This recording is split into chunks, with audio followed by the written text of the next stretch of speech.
हाय सांगमाने नमस्कार। चलतु आज आम बनैबा बेबी पोटैटो फ्राई रेसिपी। से प्रथम देखु मु प्रेसर कुकर रे आलू गुड़ाक एमती सिझे नौछि। देखु आलू गुड़ाक सिझीगलानी। यार चोपा को छोड़े नबा एवं कड़े गरम कर से तेल आड करवा। आलू गुड़ाक गोल्डन ब्राउन कलर होगा पर्यंत भाजवा।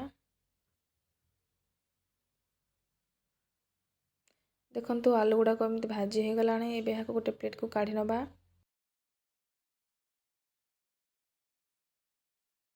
एबे एथिरे आउ टिके तेल आड करी सेथिरे जीरा कंचा लंका अदा रसुन छेचा को आड करी आलू को आड कर दबा एवं किछि समय भाजिबा।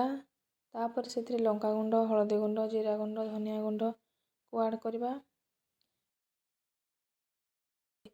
सेथिरे धनिया पत्र एवं स्वाद अनुसार लुण दे ताको 5 ରୁ 6 मिनिट पर्यंत कुक करबा। देखंतु रेडी हो गलानी हम एबे बेबी पोटैटो फ्राई। एबे यहाँ इवनिंग स्नैक्स रे खाई पारे, भात रे खाई पारे, आपन जे कोन से खाई पारे। जदि रेसिपीटा भल लगी मो चैनल को लाइक सब्सक्राइब करने को भूलिए। जय जगन्नाथ।